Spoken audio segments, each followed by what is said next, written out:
Right, so let's get started. Welcome to the second Rhodes event of the year, I think that's right. And happy to have Paul Adler with us today, who's the Harold Quinton Chair in Business Policy in the Department of Management and Organization of the Marshall School of Business at the University of Southern California. So why are we here and why this book? You may recall that in late 2017 and then 2018, there was a couple of surveys done of millennials in the United States. And we were shocked and horrified to find out that many of them preferred socialism. Shocked we were, shocked to find this, shocked. Because apparently socialism is things like universal health care and a fair tax structure and all that. But that's not really socialism. So there's a bit of confusion in the United States about what is and what is not socialism.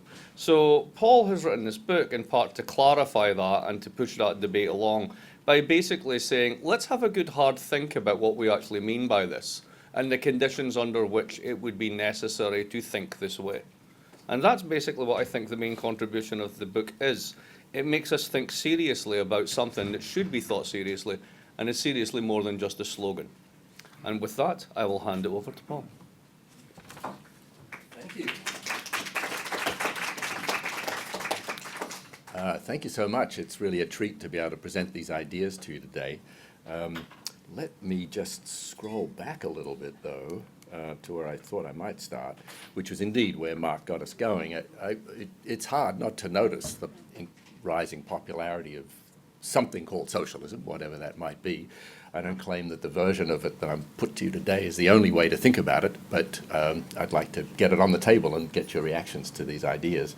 And indeed, if you ask why so many young people today are finding the idea of something as radically different as socialism attractive, it's not that hard to see. You know, we're living in a world that's bedeviled by multiple crises and corrosive, a sense that things are not the way they could be, that these crises are unnecessary. We have all the resources and the technology that should allow people to live in dignity and live meaningful lives across the planet, and yet somehow we're living in a world characterized by these corrosive crises of various kinds. So that's the genesis of this book, my effort to think through what a solution to these various deeper problems might look like. These six crises I focus on are not the only ones. I just think they're the biggest ones, the most intractable ones, and the ones that call on us most urgently for some basic change. In summary, the book walks through an argument that roughly goes like this. Given these crises, one might imagine, all of these crises have multiple causes. I argue that capitalism is a root cause underlying them all, but obviously there's many other factors that contribute to them. And if we could make some progress on those other factors, even if we kept our capitalist economy in place, we could certainly ameliorate our conditions. But my thesis is that without radically transforming the capitalist core of the economy on which our society rests, we're not going to be able to overcome these big challenges we face. Firms can't afford to take on the responsibility of social and environmental responsibilities that their activities generate. Government, in principle, could try to force them to take responsibility for these social and environmental externalities, but in reality, many of the challenges we face would impose such great costs on business that in a private enterprise system, they would be bankrupted in massive measure. We'll talk more about all of these in a minute, but what I wanted to focus on in our presentation today was where that diagnosis would lead us. What would this thing called socialism look like if it were able to overcome these various crises? And in summary, we've got an interesting problem. We need some way, I argue, to assert some sort of society's priorities over investment decisions and production decisions. We need to, in that sense, democratize control of enterprises and indeed the entire economy. But that kind of a system has never worked. 20th century socialism is certainly not something to which many of us would aspire as a model for our own society moving forward. So we have an interesting problem, how to imagine that this alternative system. What I did, and I'll spend the bulk of our time together talking about, I looked around for some model. People say it's never worked. therefore it can't work. That seems like a logical non sequitur, but there's obviously some legitimacy to the concern that it's never worked. And what I'll lay out for you today is a place where I think we can find something like a working model of a socialist economy in miniature in some of our more advanced capitalist firms. My argument is those firms internally operate like socialist planned economies, kind of. If you squint hard enough, you can see that kind of a system at work that we could deepen, we could further democratize, and that we could scale up to manage the entire economy on a democratic basis that was effective and efficient and a motivating kind of environment to live in. So that's in summary the argument. I'm going to leap ahead over all the critique of capitalism. I'm going to assume that we need some radically different kind of a system, and I'm going to spend the bulk of my time with you talking about what that might look like. I'm sure in your question some of you will challenge the premise of the talk and force me to go back and talk about why capitalism is so intractably, incapable of overcoming these crises. Please, there's some seats down the front if you'd like to come down. Yes, we need, I think, to overcome these crises that I'm talking about, we need to socialize control over our production and investment decisions, not just within individual enterprises, but in order to coordinate better production and investment decisions across the whole economy. Many of our problems are not localized in the decision-making of individual firms. They have to do with systemic interdependencies, the complexity of the modern economy, the externalities that are created by individual firms' behavior vis-à-vis the environment, the local community. Those cannot be resolved just by changing the behavior of individual firms. But how do we assure that this control is democratic? We need it to be democratic, partly because those are expectations of a modern society, that authoritarian form of socialism is not going to appeal to us, but also we need democracy because we need people to feel like these are their problems, these are their choices, this is their society. We need their creative energies to help us overcome these problems. And we need a form of socialist management of the economy that also assures us of the kind of innovative, creative dynamism that capitalism has demonstrated, that assures us of some efficiency. It's not like socialist citizens are going to put up with inefficient factories or services, and it needs to create a motivating environment. And indeed, it's never worked anywhere before. That seems like an important observation. And I think we have an Aristotle problem. Aristotle was a bright young man, seemed to have a pretty rich imagination, seemed to score pretty high in the IQ tests that they tell me. Interesting, though, could not for the life of him imagine political democracy leading to anything but chaos. Extending the franchise, that is, to women and slaves was absolutely inconceivable to him.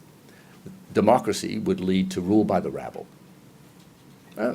Well, a couple of thousand years later, we've gotten somewhat more comfortable with the idea that political democracy is not perfect, it's not an absolute solution to every problem, but that it's a viable system, the best we know how.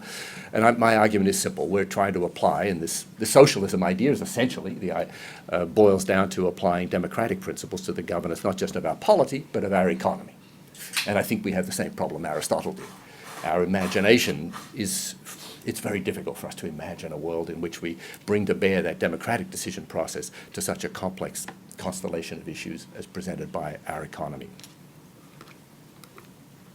So, as I said, I'm skipping over the critique of capitalism and why I think that social democracy is not going to save us, why regulated capitalism, let alone corporate social responsibility and ethical forms of capitalism, why none of that can save our butts. And I'm going to jump ahead to try to overcome our Aristotle problem by going to look for a model of democratic socialism in a strange place. Many people have observed over the years that big corporations are typically islands of planning in a sea of competition. That's not a new idea that I bring to the conversation. What is a bit new is the idea of going to look at the way these corporations engage that planning process for lessons about how socialist planning might work. One reason why we're not much inclined to look inside these corporations for lessons about socialism, let alone democratic socialism, is because most of that planning in our big corporations is pretty autocratic and doesn't seem to be serving society's needs, but just the profitability needs of those corporations. But in some of these more enlightened firms, you do find quite impressive efforts to engage lower-level managers and indeed frontline employees in developing strategic goals and plans for achieving those goals, engaging the creativity of their personnel in helping them meet the challenges presented to them in the marketplace. It's those, quote, high road firms that I find most interesting, and where I think we can find, like I say, this miniature working model of socialist planning at work. And they're not so miniature, right? We're talking about some massive companies here that engage a strategic management process that I argue resembles in miniature this socialist planning process I have in mind. I should say some of these firms, some of you in the room perhaps have had a chance to explore the way these firms also try to engage the creativity of suppliers or customers. Those are also networks amongst firms are an interesting arena of research too, and we could draw the discussion out in that direction as well. But let me just focus on the intra-organizational planning efforts of these firms. These firms plan rather than rely on market competition between these units. The Walmart store does not engage in negotiation with the Walmart warehouse over the price it's going to pay for the next delivery of the 500 gizmos. Those prices, delivery dates, quantities are set by headquarters. Most big corporations operate as planned economies internally in that specific sense. And they do that. Why do they plan rather than rely on market competition? They do it for all the reasons we're interested in at a societal level. It enables them to exploit synergies and so as to develop shared goals and mobilize broader sets of resources to benefit from economies of scale and scope rather than just letting each unit struggle for its own resources within the corporation. It enables them to innovate much more effectively by creating a dedicated staff of R&D personnel and avoid duplicative research efforts. If each of these units had to develop its own R&D programs, there'd be an enormous amount of duplication. This way they can centralize that R&D effort and deploy the results across the entire enterprise. There's enormous benefits to this planning process as opposed to letting the units all compete against each other, because centralized staffs can standardize best practices across the different units and then tell everybody the best way to get the job done, and that way ensure much greater levels of efficiency than they would otherwise be able to get if they let these units just each of them do their own thing. And in terms of work motivation, they seem to, some of them on a good day, use the fact that all of these units are part of one big enterprise to buffer their employees from the vagaries of the marketplace, and in order to buttress some sense of shared purpose, some shared goals across the organization. They have come up with very interesting ways of solving these problems, or solving the problems that are created by these efforts. But first of all, let me explain what the problems are. Some of you who studied big organizations, universities may be included amongst them. Any of you who've worked in a larger organization will be familiar with the various kinds of problems. You've got multiple units all supposed to be participating in some strategic planning effort. The information that flows up from each of these units about what it can and is willing to do is biased by the interest of the manager of that unit.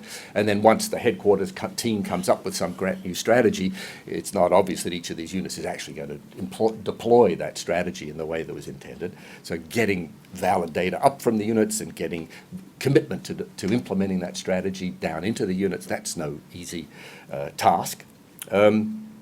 It's very nice, the idea of having some centralized R&D function, right? But that centralized R&D function, because it's so separated from the operating units, often works on problems that aren't really germane to the local units. And if they do come up with an idea, the local units are not always very eager to adopt it. So that centralization, that specialization into the doers and the thinkers often creates important challenges in these big organizations.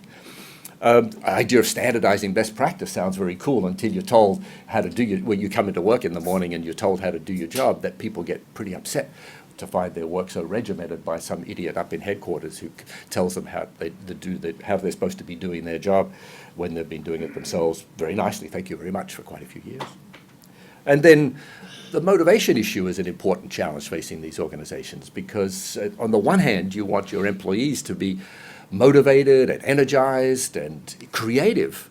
You want them to be bringing forth creative ideas. You want them to be meeting the challenges of everyday work in a spirit of engaged creativity, coming up with better ways to do things, better ways to serve their customers. But at the same time, you want these people to be willingly conforming to all your corporate precepts, policies, and practices. So this challenge of creativity and conformism is, from a motivational level, quite an interesting one in confronting these organizations. These challenges, to restate perhaps the obvious by now, these are exactly the same challenges that face socialist planning at a macro scale. These are challenges that socialist economies failed at miserably in the 20th century. My idea is simple. It's that if we look at the ways that these firms have tackled these problems, we might develop some principles that we could apply in our socialist economy. And here, the name I've given these resolutions is a bit opaque. The rest of my presentation is designed to clarify what I mean by these strange, paradoxical locutions like participative centralization and so forth. But in a nutshell, my talk can be summarized in this slide here, that these solutions that firms have come up with in order to make internal planning effective, participative, innovative, efficient, motivating, that the solutions that come up with are ones that we could deploy on a national scale were we to engage in the socialist transformation we're talking about. Let me give you an example. So let's take a little voyage into one of these big high road firms, a firm that tries to engage the creativity of its employees in order to better meet its challenges. I'll refer to quite a few corporations. Well, I'll refer to several corporations over the course of this, and I'd ask you to refrain from throwing rocks, potatoes, or whatever you got with you at me, because they're all capitalist organizations that do terrible things. But on a good day, they do cool things. They do really interesting things, and I'm squinting a little bit so that we can detect what we might be able to learn from them, and abstracting from all the other stuff that goes on in these organizations. So let's start with Kaiser Permanente. Already a massive kind of concentration of resources within this one enterprise, brought under a strategic management process. These, what have we got here, 17,000 salary doctors.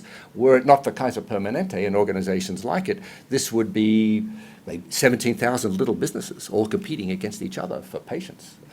And Kaiser brings them under the one big umbrella, right? Tries to benefit from the capacities of planning rather than letting them, as we see in the rest of the healthcare system, in large measure, compete against each other. Interestingly, in this part, this goes to the high road features of Kaiser Permanente. They have tried to engage the motivation, the creative efforts of their employees, clinical, non-clinical employees, through this partnership process. They developed, back in the 1990s, they developed a partnership relationship with a big coalition of unions. Recently, it's been under a lot of stress. Labor negotiations have been rather tense.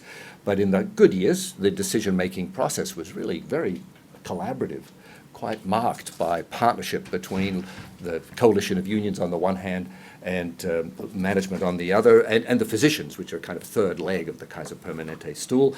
Right from the top of the organization right down to the operating units. One of the really interesting things the union coalition did was push for the creation of these unit-based teams. So every department is organized into a team. They're not self-managed teams, but they're jointly led by union and management people, and their task is to both assure effective performance of their day-to-day duties, but also contribute new ideas to how better to achieve the broader goals set by the organization. I'll talk more about that in 1 second.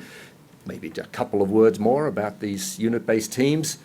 They've become Kaiser Permanente's kind of operating strategy. Initially, this coalition was embraced by leadership as a labor relations strategy in order to sort of, in a quid pro quo, oops, that's not a word I can use, in a kind of deal with the unions. They said, well, if we give workers a little bit more responsibility and autonomy, maybe they'll allow management to do what we need to do on our side.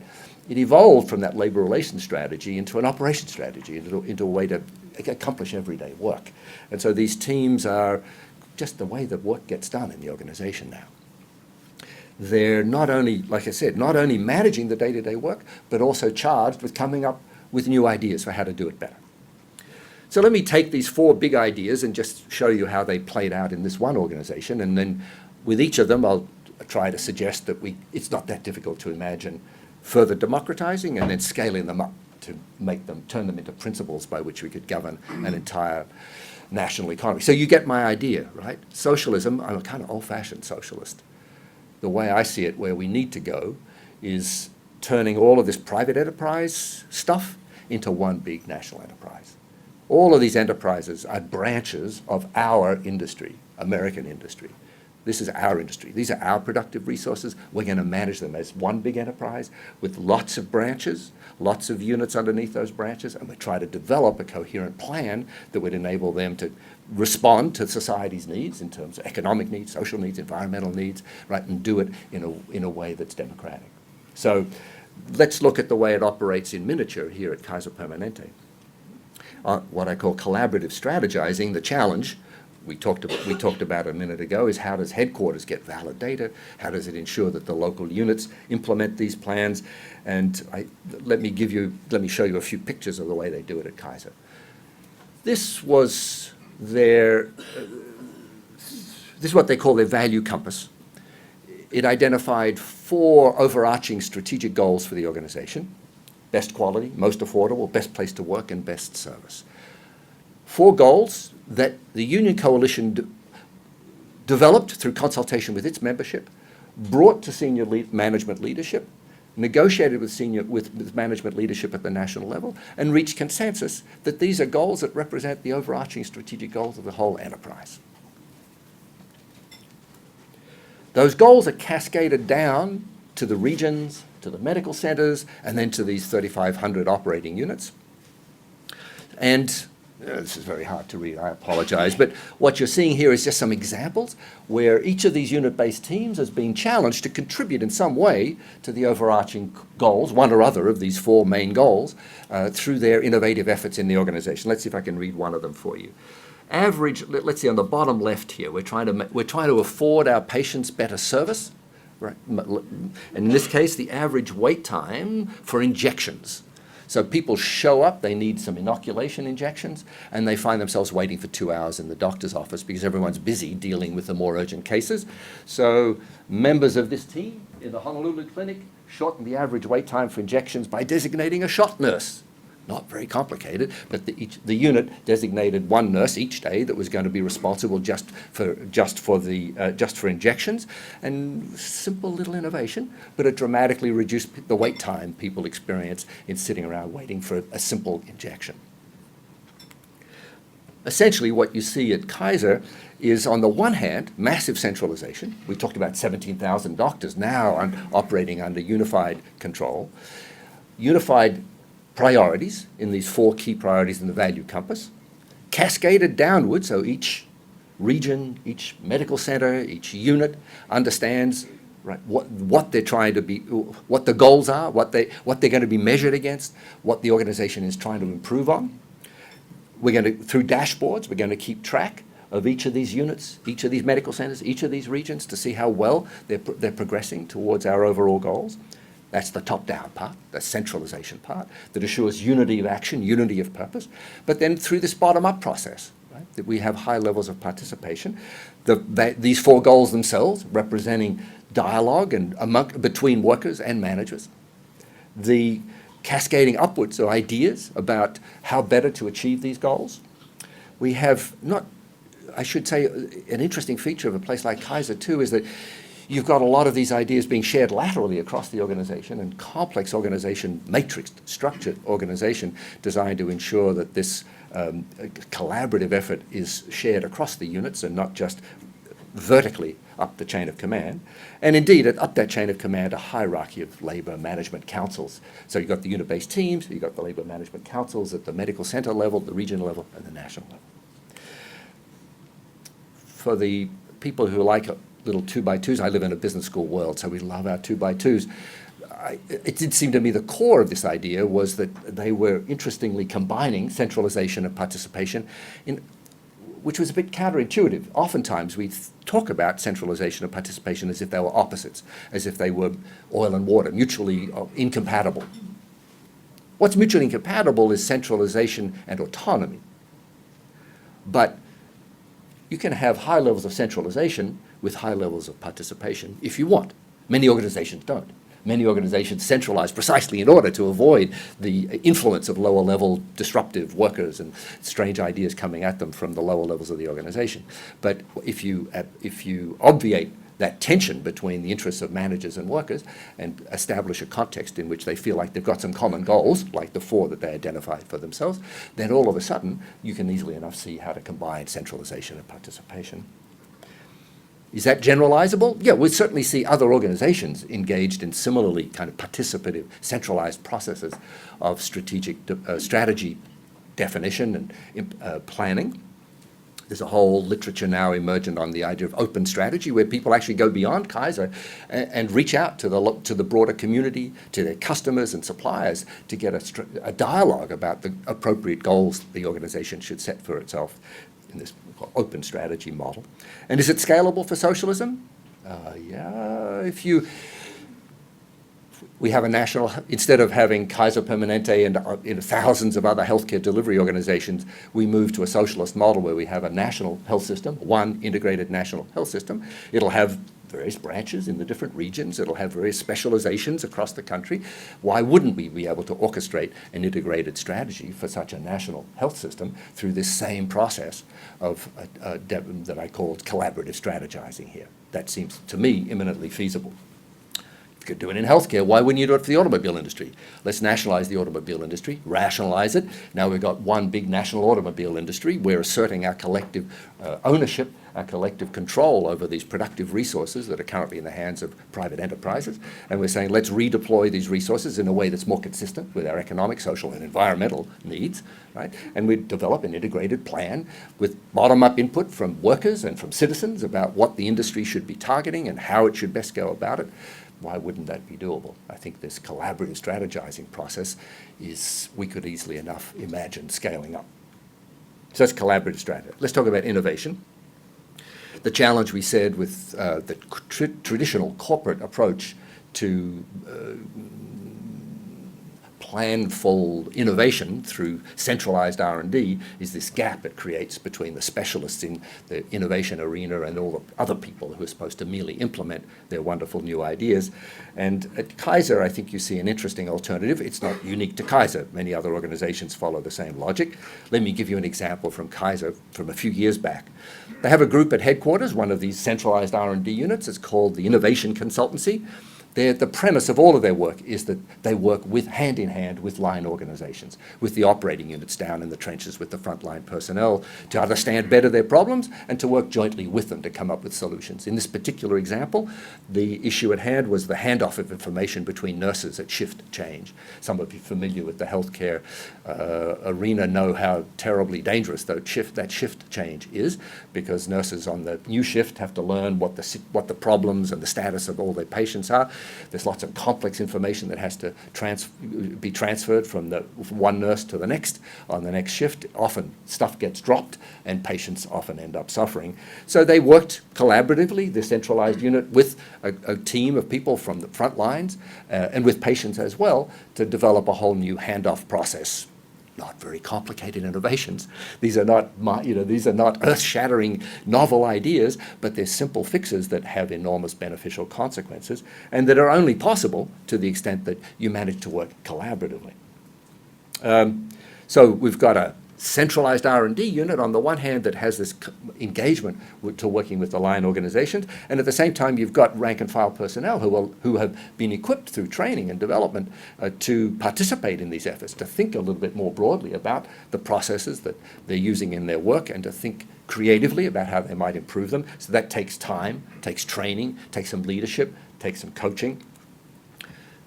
Is this a generalizable model? I call this integrative specialization. Yeah, these are specialized. We have operations people specialized in their task. We have R&D people specialized in their task. But both of them have broad enough skill sets so they can work effectively together. Is that scalable? Why not? If we have an integrated national health system, why wouldn't we have R&D units working on all these different problems scattered around the country and engage with personnel, frontline personnel and other specialists around the whole healthcare delivery system to come up with better ways to do things? And not just healthcare, why you'd see the same thing in every industry. At the moment, the opportunity for that is pretty limited because the firms operating in these industries are competitors. And by law, we limit how much they can pool their R&D activities, so we have enormous duplication of R&D in our system. If we nationalized, if we brought these things under coherent democratic control, there's no reason why we can't obviate the duplication of research, right, and better target the research and integrate the creative efforts of specialists in innovation on the one hand and the frontline personnel on the other. Learning, innovation, efficiency and learning. The big corporations internalize a lot of activities. One of the benefits they have by bringing inside the organization and planning rather than letting all the units compete is they get a chance to standardize best practice across all those units and that way drive out inefficiency by getting each of these units to deploy that standardized process with the results that Charlie Chaplin showed us in his famous movie. People don't usually respond very well to the kind of regimentation that these standardized best practices often entail. At Kaiser, you see a pretty rigorous commitment to standardization that doesn't seem to have these alienating and rigidifying effects.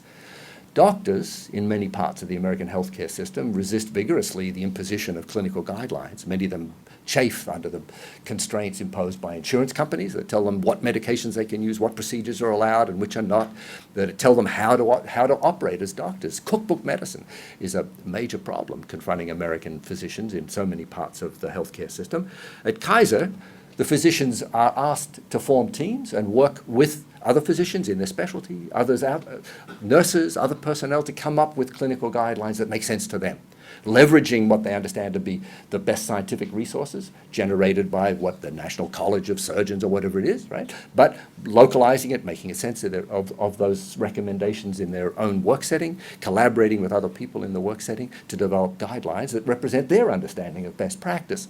And across Kaiser, they'll bring together doctors and other actors from across the various parts of Kaiser to come to form some consensus on what this best practice guideline might look like and encourage people to challenge that guideline if they see a better way to do things.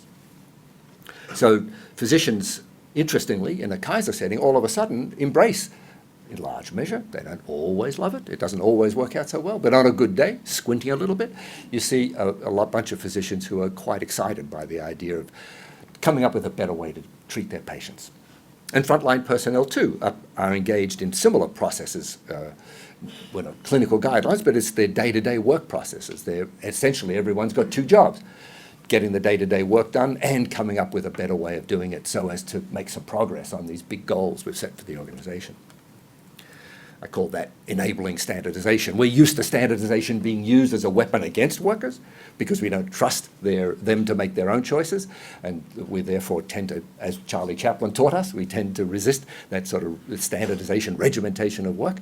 But if the standards are developed jointly by the people doing the work, and the system is open to their suggestions for how to revise those standards so they can do it better, now all of a sudden this picture looks different.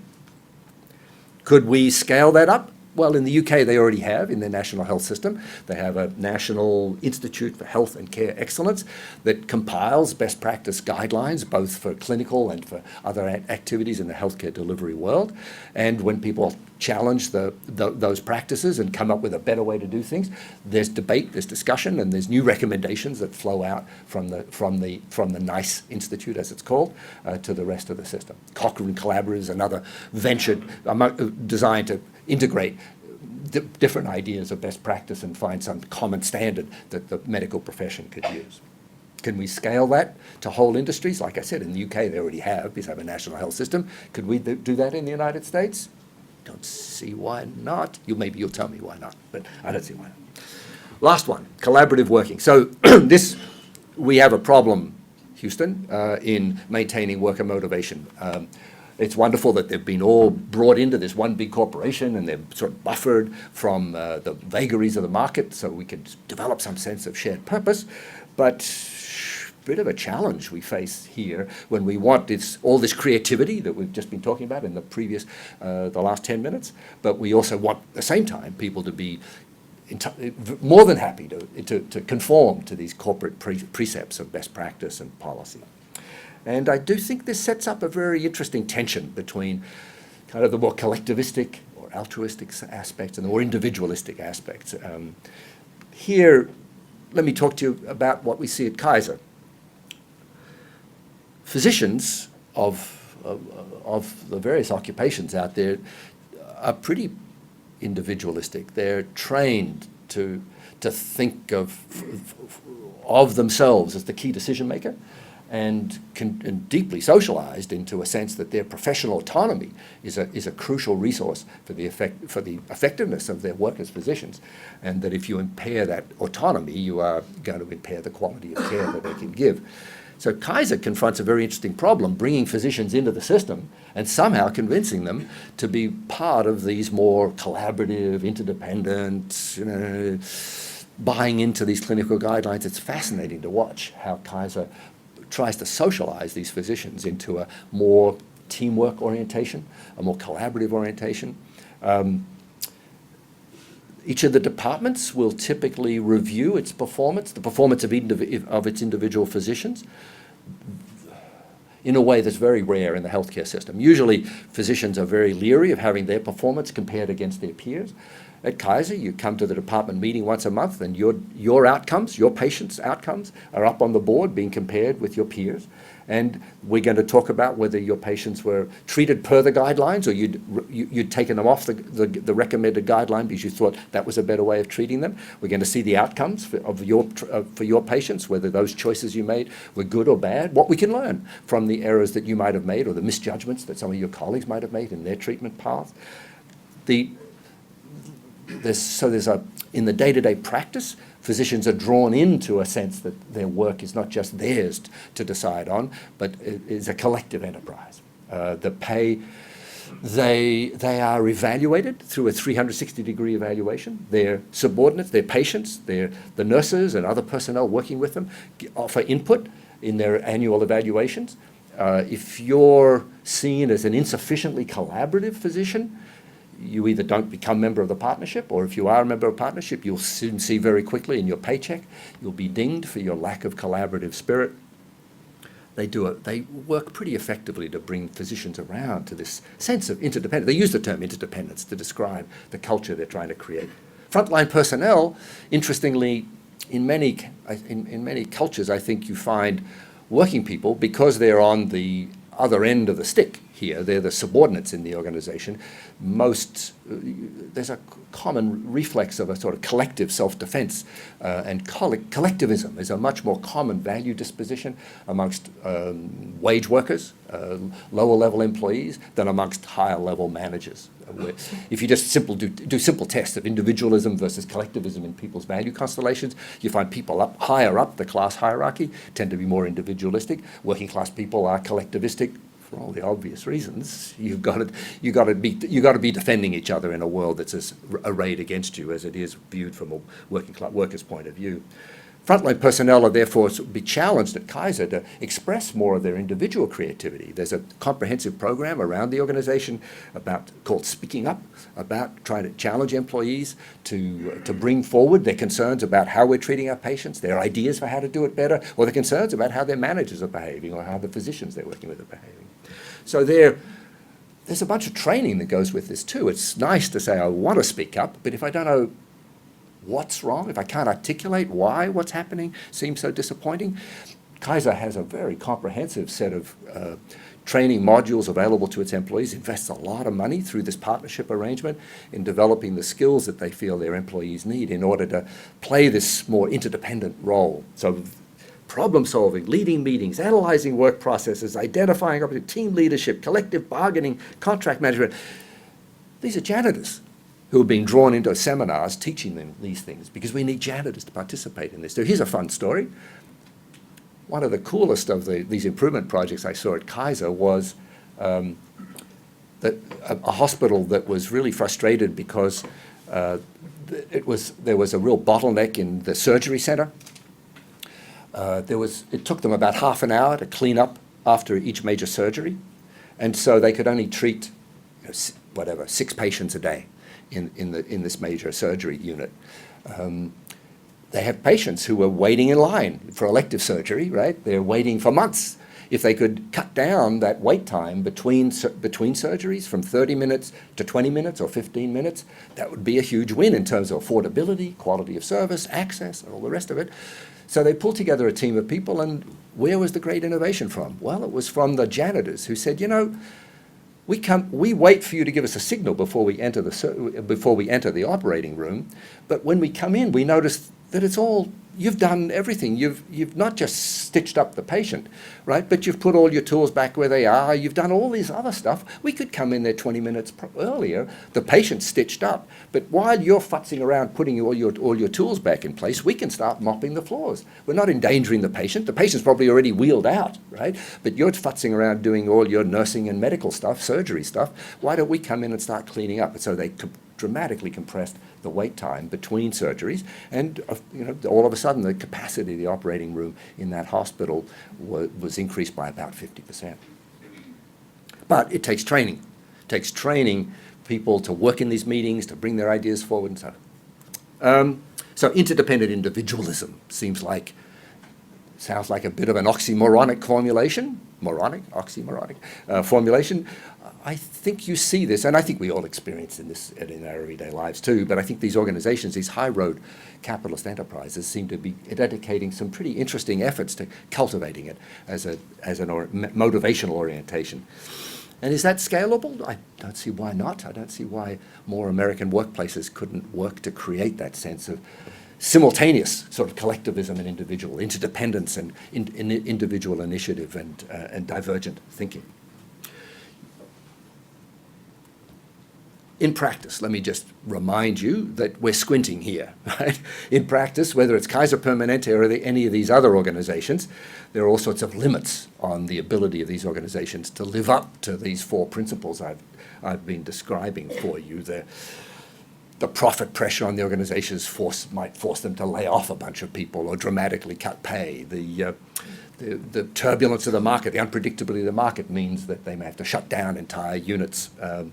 And then, of course, these are not socialist enterprises. These are capitalist enterprises where they're employers and a bunch of employees who are just wage labor, and that divergence of interest between workers and capitalists is no less real in these high-road firms than anywhere else.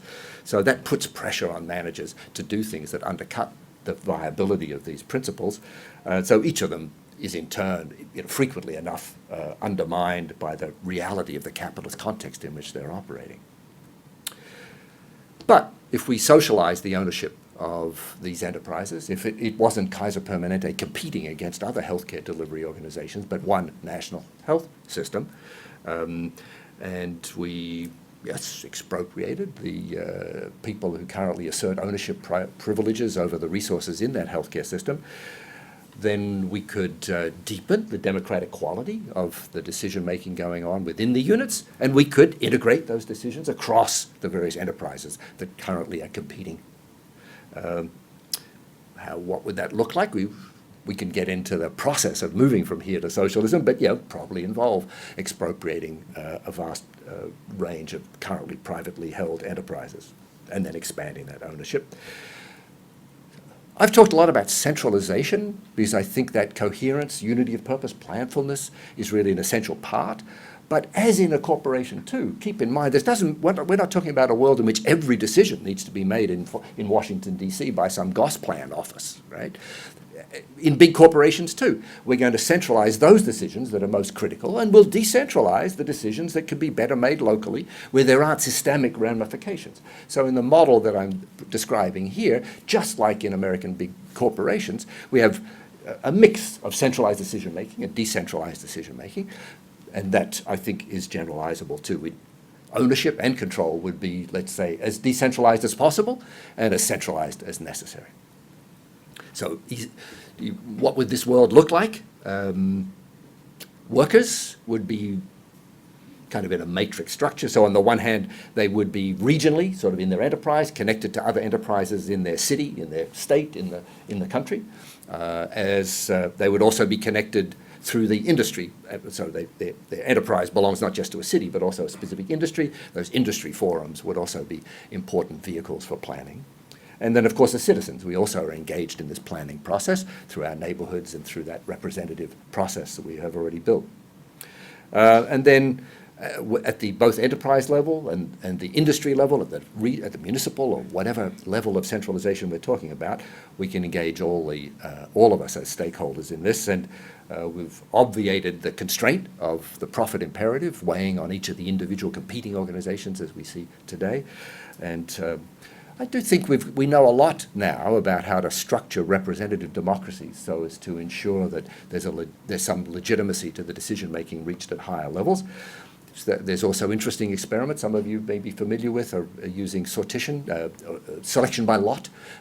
We don't have to elect everybody to every position. Sometimes it works even better, just have a random assortment of citizens deliberating on possible policy options. And yes, it means a lot more meeting time. If we're going to be engaged as workers and citizens in making all of these decisions about this whole vast new terrain of the economy and not just our political decision making, that means a lot more meeting time, to be sure, and some people find that a little daunting. I would say that it's the folks who've looked at this with a bit of a critical eye tell us that we should be able to reproduce much the same level of material affluence if we rationalized the economic system and eliminated a lot of waste and duplication, perhaps cut back on a lot of our military expenditures in the process, and we'd end up with a work week of something like 20 hours a week. 20, 25 seems like a plausible estimate for what would be required for the level of material affluence we have today.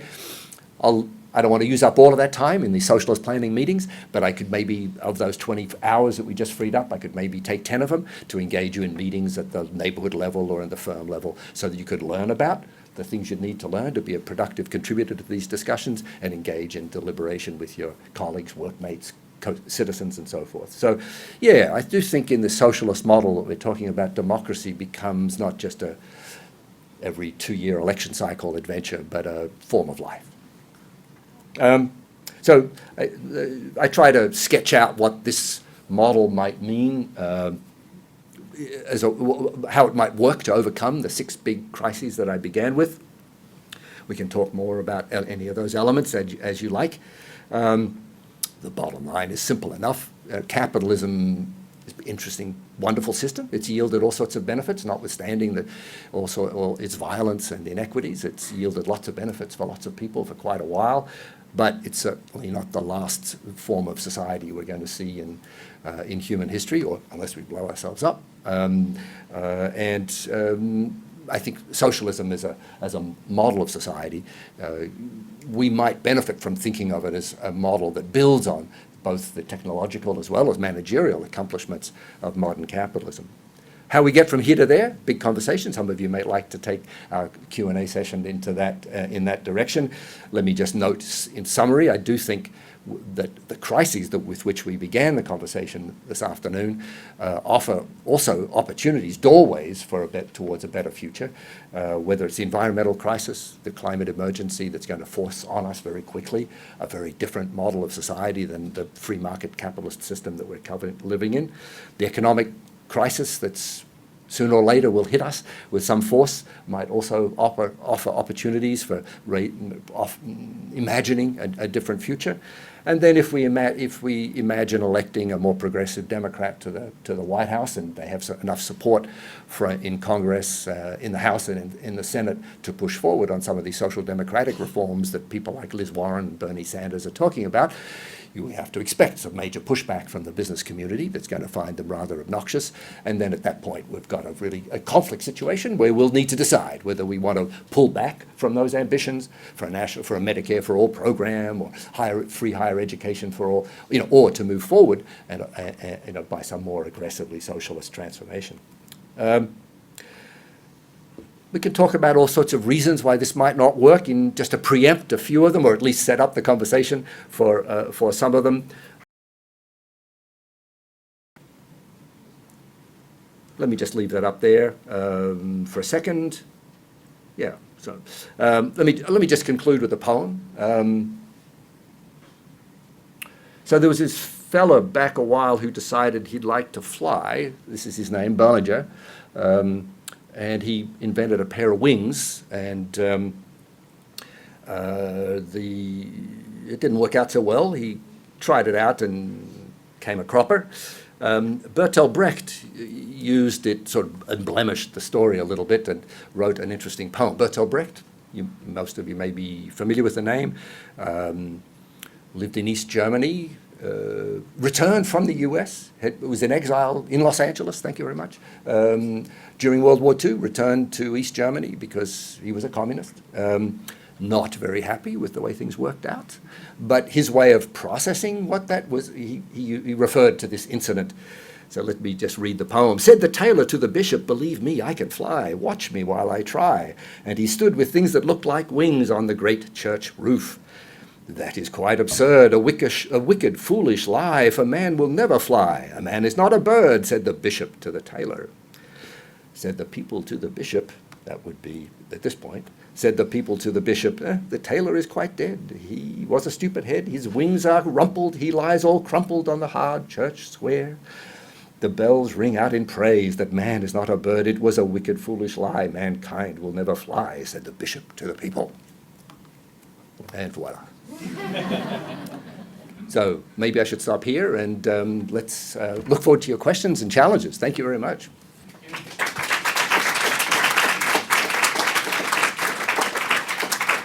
So we have a couple of mics going round, so if anyone wants to ask a question, put your hand up, we'll give you a microphone.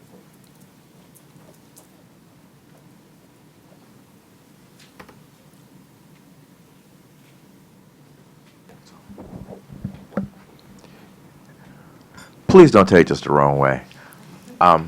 If it was all possible, if Max Weber and Karl Marx had the opportunity to read your book, what feedback do you think they would give you? What grade would they give me? What feedback?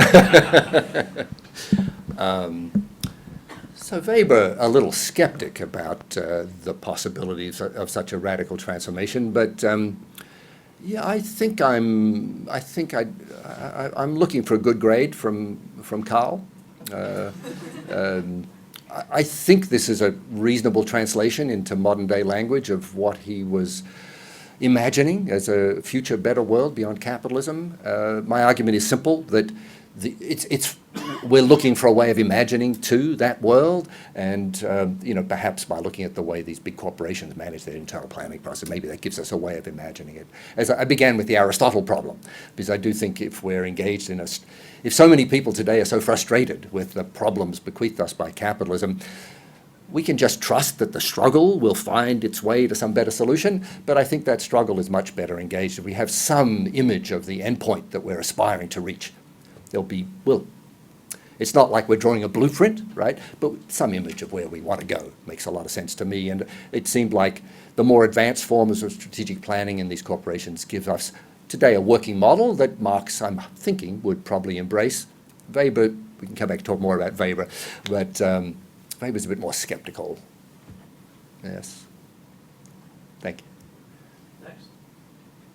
No one else, stunned into silence. Comrades, have we nothing to say? Sorry. He's from East Germany, so what? Oh, okay. Well, thank you for your fascinating talk, and I also enjoyed very much reading your book. Thank you. So the one big elephant in the room, of course, is the actual existing socialism as it was, right? I understand why you didn't want to go in that, both in your talk and in your book, because you want to look at the current moment, the current stage of development, and how we go on from here, right? But of course, much of what you point out, in terms of, for instance, the role of deliberative democracy within the enterprise and how we scale that up to an entire nation, have been things that people 100 years ago thought about very much, right? For instance, in the form of the Soviet councils, in the Soviet Union, right? So very quickly, that went wrong. And if you could walk us through a bit, from your point of view, why and how did that go wrong, and how would we prevent this from happening in your scheme? Yeah. Good, fair question. Yes, indeed. I suppose a couple of key points seem to me salient here. One is that when you're talking about early 20th century Russia or mid-20th century China, you're talking about societies that are, to use a word I don't think we're allowed to use any longer, underdeveloped, shall we say. A level of education that outside and a tiny elite in the cities was non-existent. Very primitive level of education level and sophistication. These are countries that were very underdeveloped in their technological capabilities. You're talking about very poor countries that are one step out of feudalism. Authoritarian socialist planning did brilliant things for dragging them out on an amazingly accelerated time horizon into an industrialized condition. But the Soviet Union, by the time we get to the 1960s and 1970s, in the Soviet Union's case, and other theorists in the Eastern Europe were very well aware that unless they could radically democratize the system, they would never get the kind of consensus on goals and the kind of engagement of the citizenry and of workers in helping pursue those goals that the more advanced form of society was going to need. So there were quite interesting experiments in the Soviet bloc aiming to re-energize the local activities within firms and to empower local work units to operate much the same way as I described at Kaiser. They failed because you were dealing with a long legacy of the Stalinist years that had made it really difficult to find management personnel at the various levels of the system who could respond positively to that upward flow of ideas. And so it was, from what I understand, and you've had first-hand experience, so maybe my understanding is perhaps limited compared to yours, but from what I've understood, that weight of history, the accumulated weight of authoritarian management of the economy and polity, the lack of democracy, the lack of democratic traditions in the society, and the lack of underlying education, I think all made it the transition to some more genuinely advanced democratic form of socialism very, very, very difficult. I'm not sure that fully answers the question, but that's where I landed. Okay.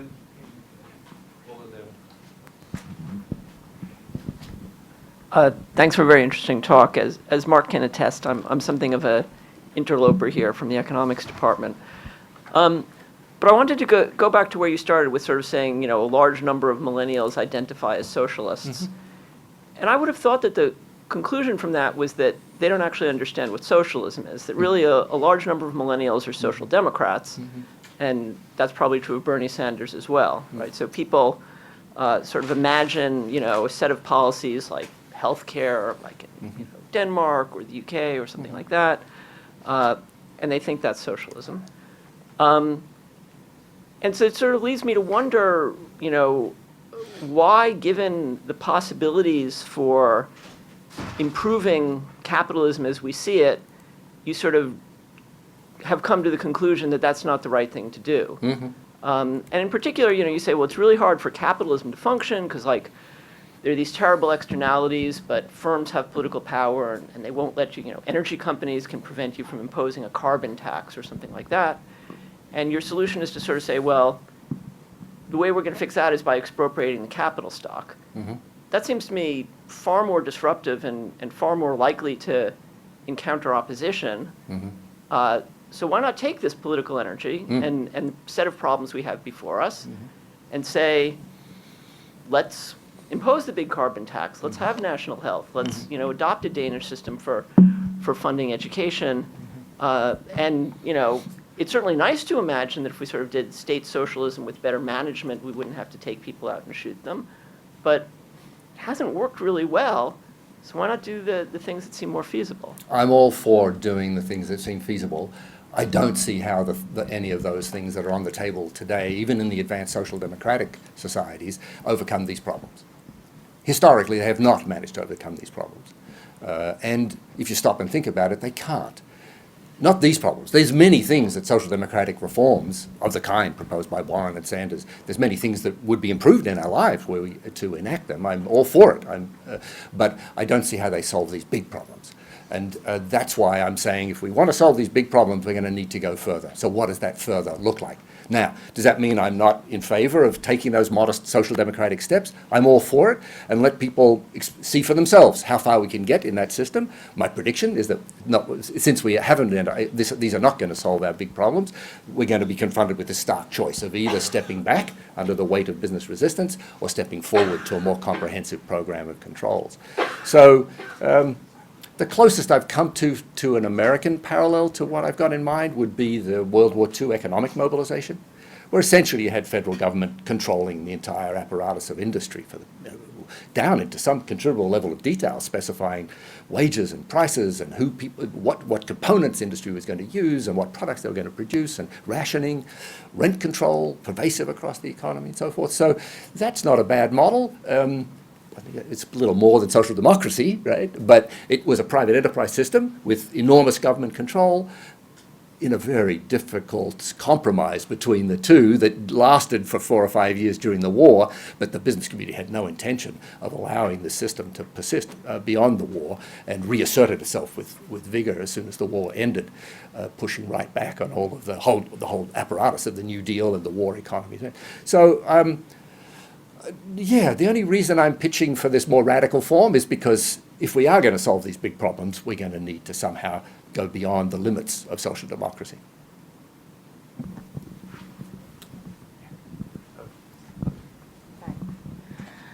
Very interesting talk. But it seems to me that any country, and I know you're focusing on a big, powerful country, but any country that wants to radically change the system of, production, social and political relations, is still operating in a global economy that is capitalist. I want to know if you think it's possible for a single country to effect that kind of transformation. And how would you deal with the inevitable conflict that would occur internally that would then have external support? Because it's unlikely that this would continue to be a national dynamic and that you won't have external elements. I'm just curious as to how you would resolve those. Thank you. Yeah, my life was made a lot easier by writing for an American audience, because I do think we're living in a country that's big enough to impose capital controls and operate essentially autarkically, if necessary, without too much damage. And so it's a lot easier in a massive, complex society like America that's dependent on imports and exports only for a very modest fraction of its well-being. In a smaller country, this is a much bigger problem. I grant, and I can't say I have any brilliant strategic recommendations to offer my colleagues in operating in smaller economies that are by nature more dependent on other parts of the world economy. That is not a task that I'm equipped to offer any great wisdom on. I'm sorry. I wish I had a better answer. Over here first. I'm just wondering how your propositions would help to solve the crisis of social disintegration, especially gender and race discrimination. Right. Yeah, I tread cautiously on that part of the argument in my book, because capitalism is not to blame for every problem we have in society. Capitalism is not, as a fundamental economic form, is not the only factor that reproduces gender, racial discrimination and violence. But it's an important contributing factor, and as long as we have a capitalist economy, it's very hard to see how we overcome racial and gender discrimination.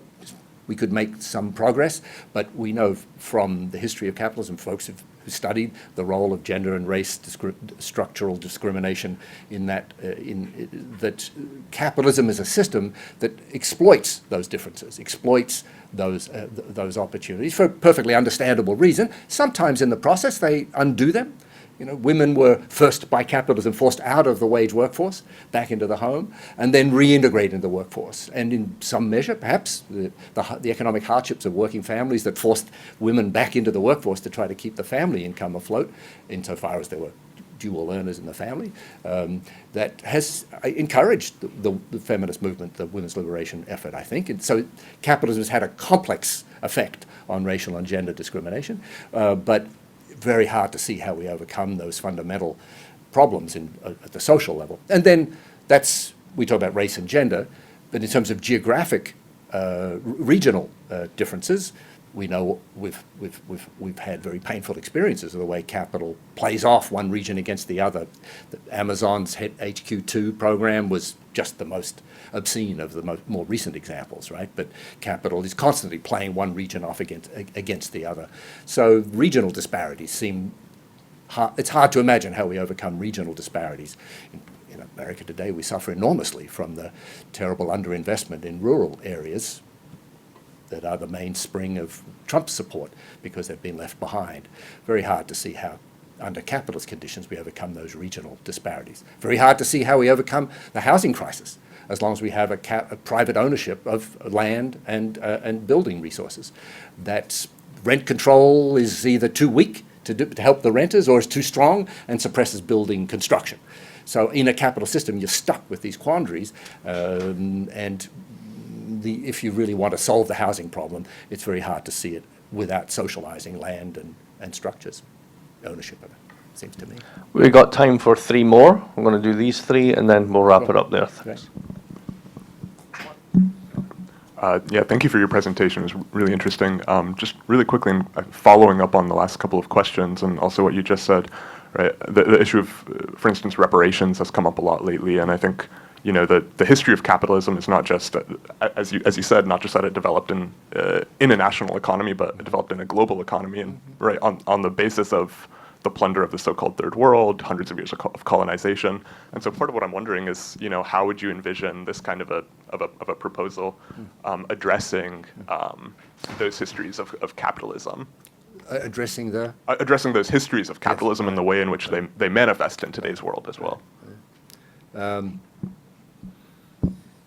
So reparations within U.S. society, we can easily enough imagine what we should be doing. Is it capitalism as such that blocks the path towards some effort of that kind? Not sure that we couldn't do that in a social democratic kind of regime.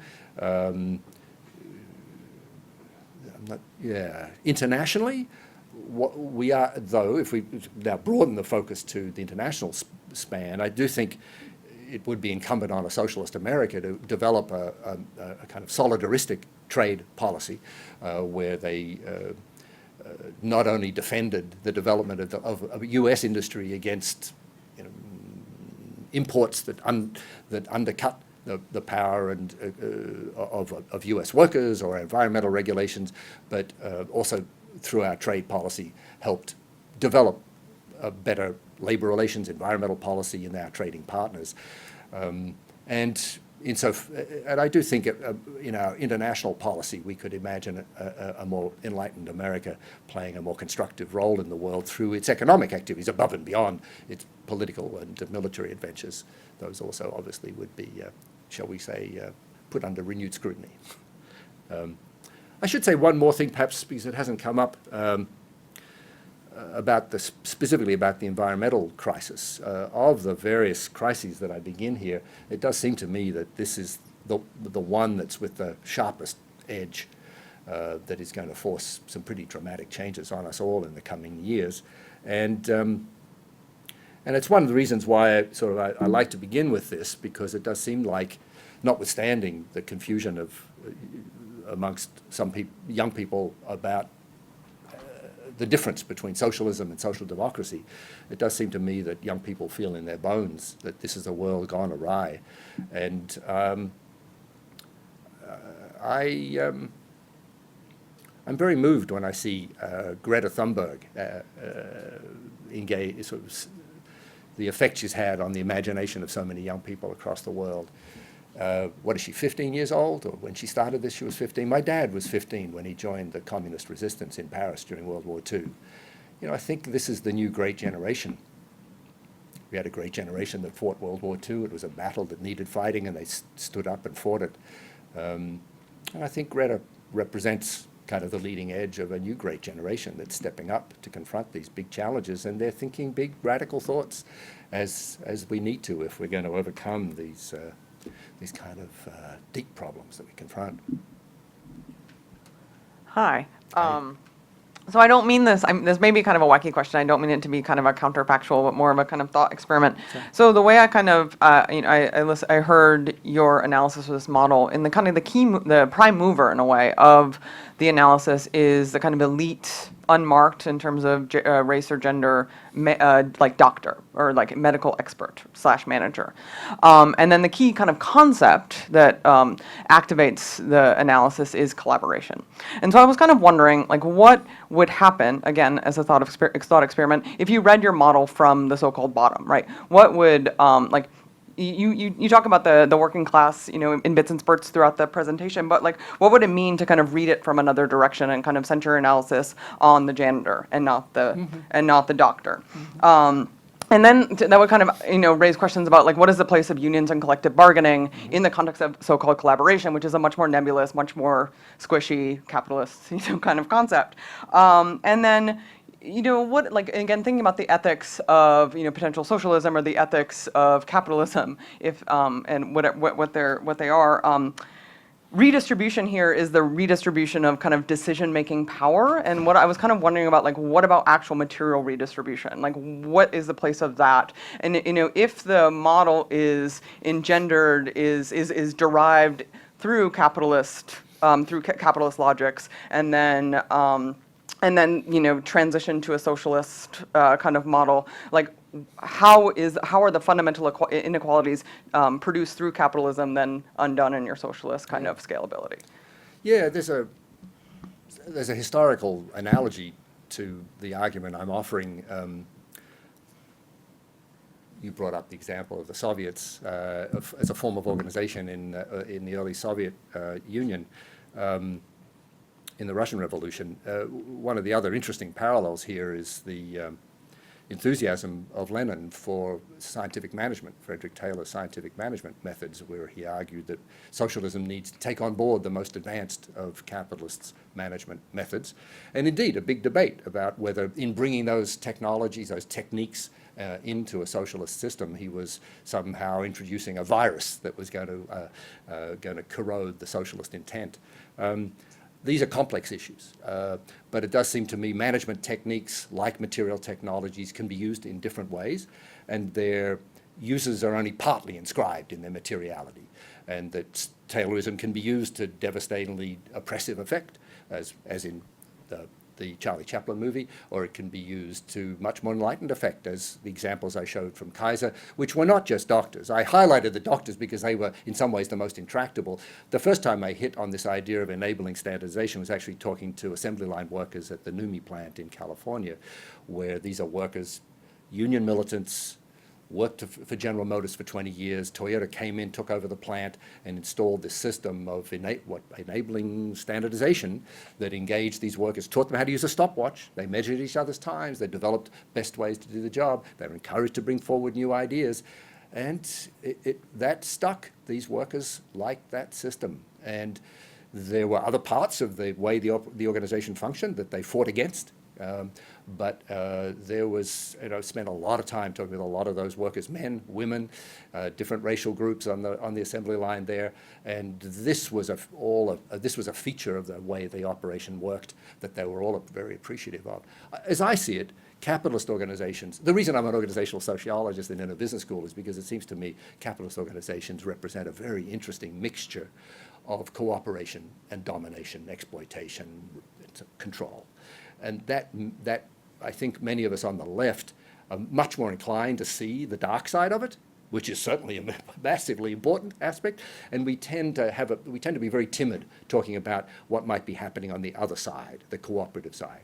And I do think these firms are under pressure to cultivate cooperation, right? Because they need the use values that flow from that cooperation. They need the creativity, and they need the innovation. They need better quality. They need workers to engage with them in reducing costs and improving quality and innovation. And that's frontline workers. That's the janitors that are helping accelerate the turnover of their operating rooms, and not just the doctors.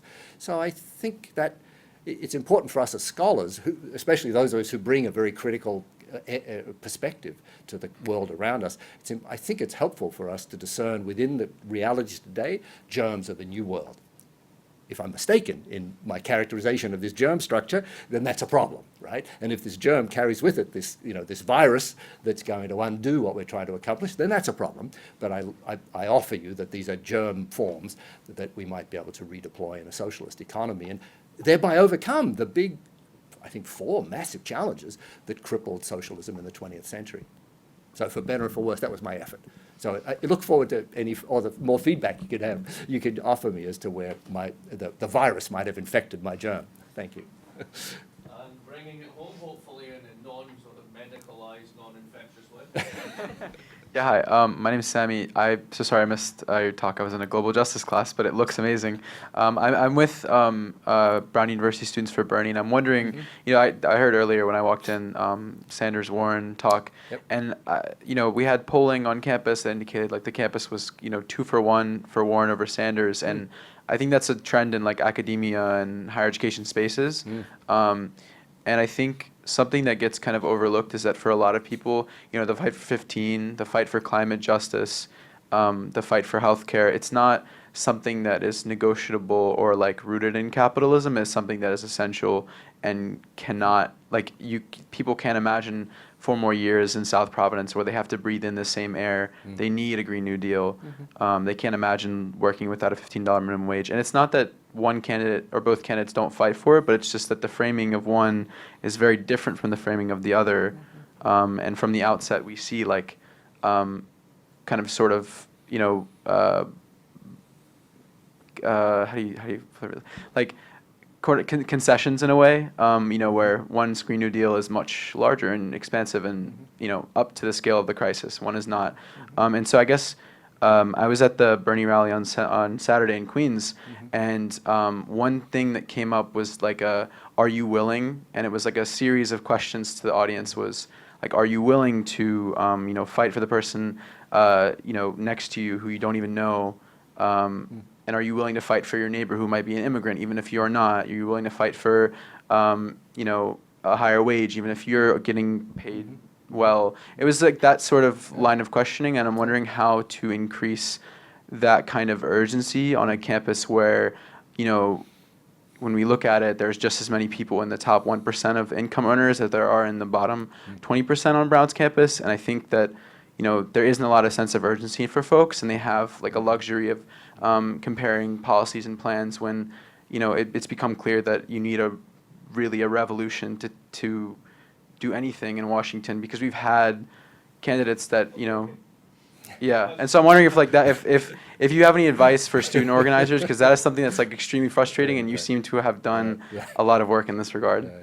I don't have any advice. I'm learning from you all, but I do think that the way you put it is very effective too, that what we see with Warren and Sanders is policy positions that are not radically different, but you see in Warren a determination to tone things down to the extent that that's necessary to get herself elected, whereas Sanders is trying to, what do we say, sort of move the Overton box, get people thinking differently about and more ambitiously about what it is we should be fighting for.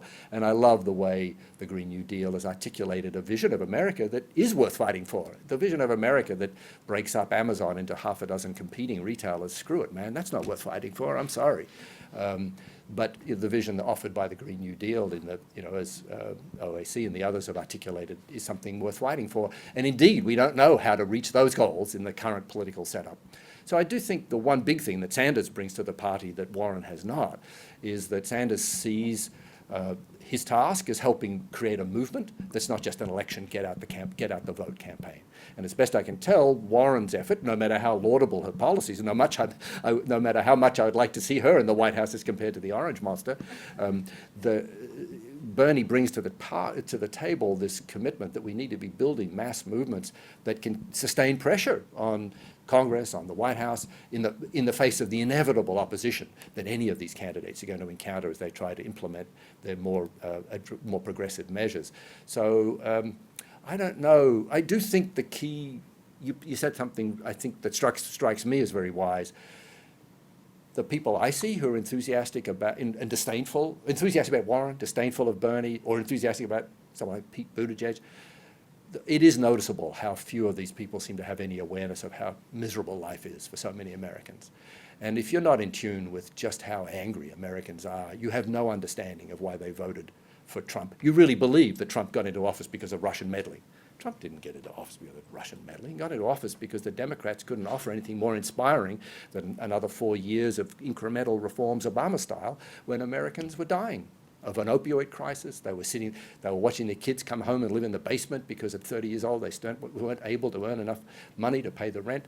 You know, Americans feel like this country is in a crisis, and unless Democratic candidates can step up and speak to that sense of urgency, as you described it, then the only advice I have is just to echo back to you. I think keep on hammering on just how miserable life is, and that gap between how much better things could be, how much better they should be, how much better life should be for us all, as compared to the misery we're experiencing now. I think that's got to be the key lever that keeps people on the progressive edge of the conversation. So thank you for the question, and thanks for your work. Appreciate it. And thank you, Paul, for that talk. Thanks so much. Just a quick note that on Thursday at noon, we will once again be bribing you with curry and kebab.